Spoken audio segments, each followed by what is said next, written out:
Purihin ang pangalan ng ating Panginoong Hesukristo.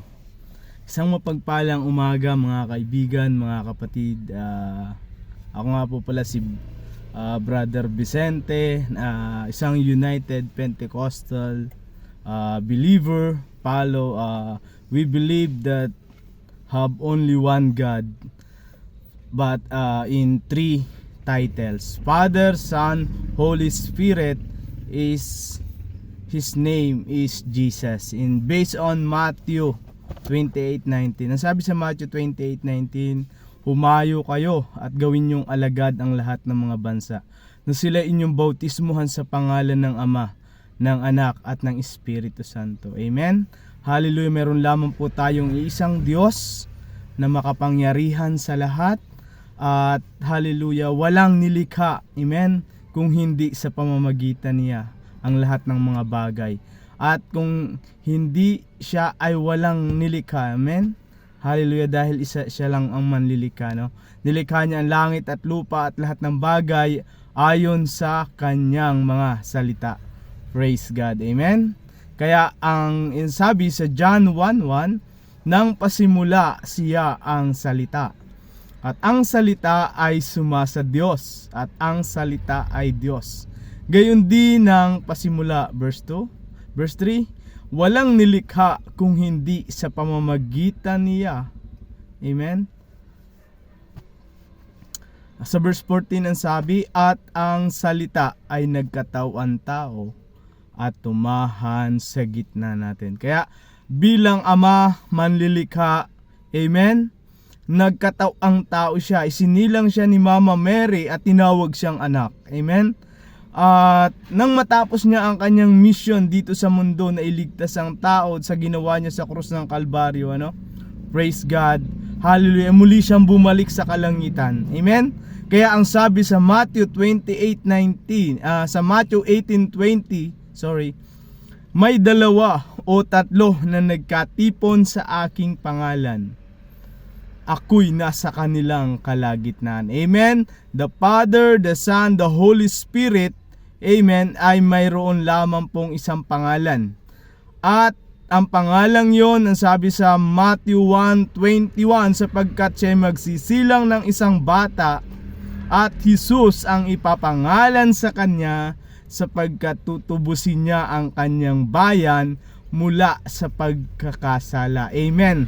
Hallelujah. Yun po ang nais iparating ng Panginoon sa Matthew 28:19, na humayo, gawin niyong alagad ang lahat ng mga bansa, na sila'y inyong bautismuhan. Amen. Sa pangalan ng Ama, ng Anak, ng Espiritu Santo.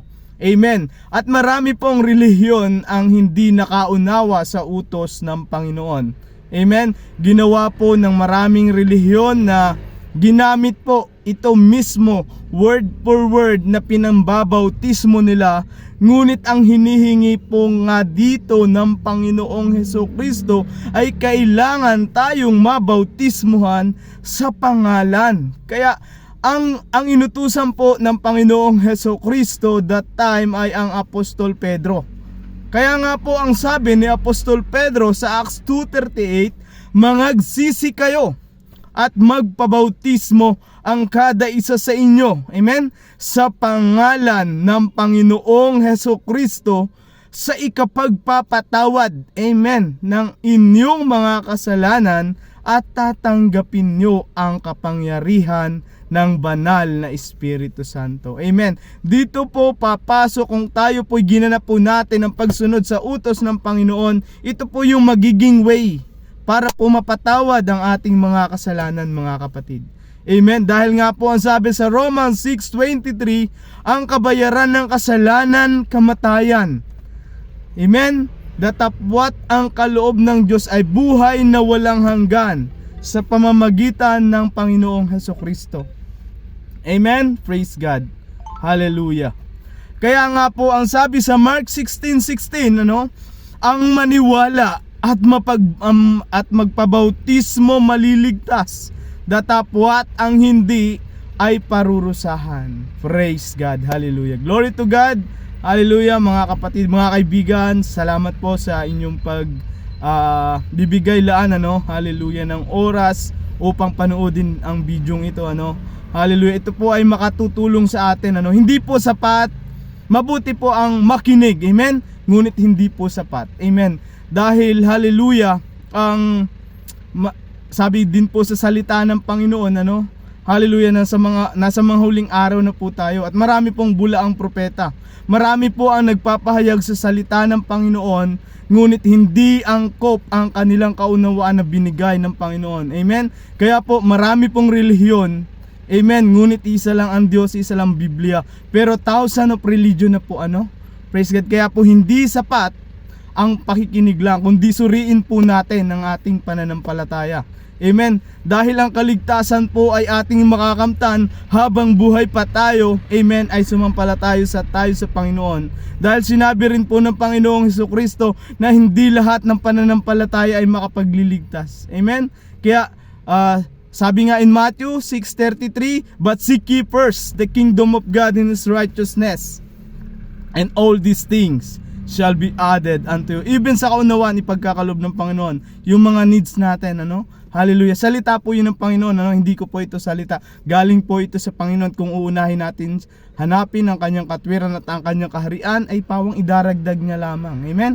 Praise God. God bless po sa lahat. Nawa ang araw na ito ay maging pagpapala sa lahat po sa atin, na ang pag-iingat at pag-ibig at blessing ng Panginoon ay patuloy na ipagkaloob niya sa atin. Praise God. Salamat po sa lahat. God bless everyone. Hanggang dito na lang po muna at see you in the next video po mga kapatid. Hallelujah. Encourage sa mga salita ng Panginoon. Amen. Hallelujah. Praise God. Purihin ang Panginoong Jesus. Amen.